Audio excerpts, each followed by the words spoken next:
El libro de Éxodo es el segundo libro de la Biblia. Continúa la trama del libro anterior, Génesis, que terminó con el nieto de Abraham, Jacob, guiando a su familia de 70 personas hacia Egipto. El 11º hijo de Jacob, José, había sido ascendido a ser el segundo al mando en Egipto. Él había salvado a toda su familia de una hambruna.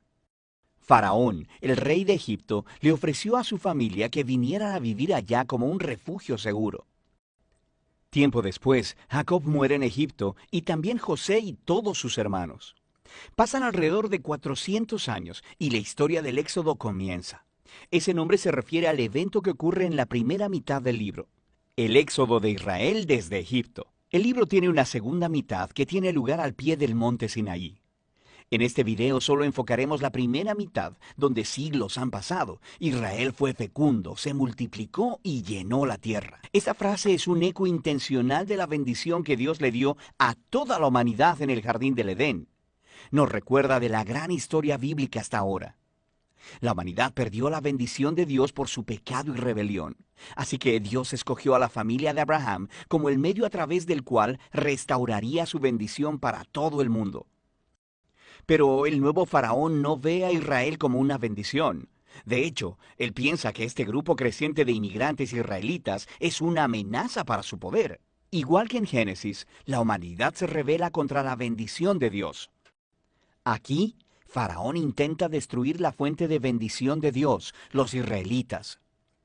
Él los esclaviza brutalmente, obligándolos a trabajos forzados, y luego ordena que todos los niños israelitas fueran ahogados en el río Nilo. Faraón es, hasta ahora, el peor personaje de la Biblia.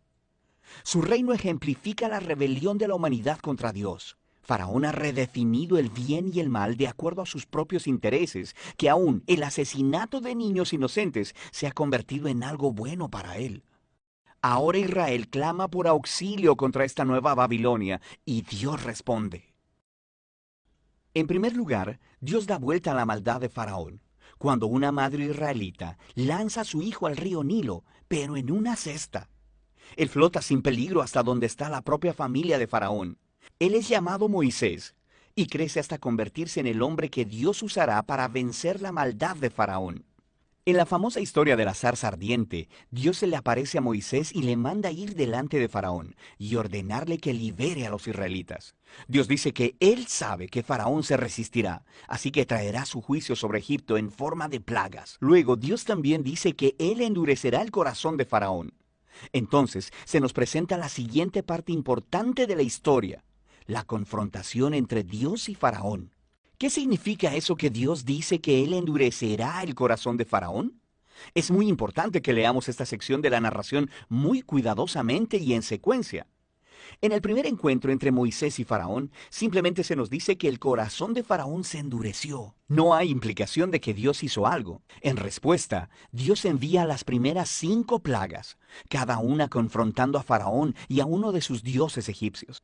Cada vez, Moisés le ofrece una oportunidad para que Faraón se humille y deje ir a los israelitas. Pero después de cada plaga, se nos dice o que Faraón endureció su corazón o que su corazón se endureció. Lo está haciendo de su propia voluntad. Finalmente, es con el segundo grupo de 5 plagas que empezamos a escuchar cómo Dios endureció el corazón de Faraón. El punto de la historia parece ser este. Aunque Dios sabía que Faraón resistiría su voluntad, de todos modos Dios le ofreció todas estas oportunidades de hacer lo correcto. Eventualmente la maldad de Faraón llega a un punto sin retorno. Quiero decir, hasta sus propios consejeros creen que él ha perdido la razón. Es en este punto que Dios toma las riendas y dobla la maldad de Faraón hacia sus propios propósitos redentivos. Dios atrae a Faraón hacia su propia destrucción, mientras salva a su pueblo. ¿Qué es lo que sucede después? Con la plaga final es la noche de Pascua. Dios le cambió las cartas a Faraón. Así como él mató a los hijos de los israelitas, Dios matará a los primogénitos de Egipto con una plaga final. A diferencia de Faraón, Dios proveyó un medio de escape a través de la sangre del cordero. Aquí la historia se detiene y nos presenta en detalle el ritual anual israelita de la Pascua.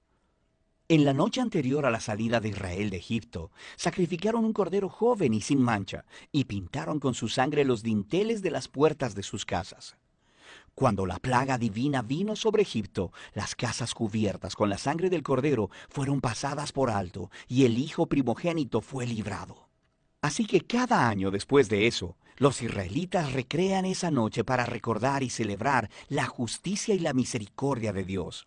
Pero Faraón, por su orgullo y rebelión, perdió a su propio hijo, y es movido por fin a dejar en libertad a los israelitas. Los esclavos israelitas hacen su éxodo desde Egipto, pero en cuanto se fueron, Faraón cambió de opinión. Reunió a su ejército y persiguió a los israelitas para una última confrontación. Mientras los israelitas pasan a través de las aguas sin peligro alguno, Faraón se precipita hacia su propia destrucción. La historia del Éxodo concluye con la primera canción de alabanza en la Biblia. Se llama el Cántico del Mar. La última línea declara que el Señor gobierna como rey. La canción cuenta poéticamente sobre qué trata la historia del reino de Dios. Se trata de cómo Dios está en una misión para confrontar el mal en este mundo y redimir a aquellos que están esclavizados por ese mal. Dios llevará a su pueblo a la tierra prometida, donde su divina presencia vivirá con ellos. Esta historia muestra cómo se ven las cosas cuando Dios es rey sobre su pueblo. Después que los israelitas cantan su canción, la historia da un gran giro. Los israelitas están viajando a través del desierto hacia el monte Sinaí.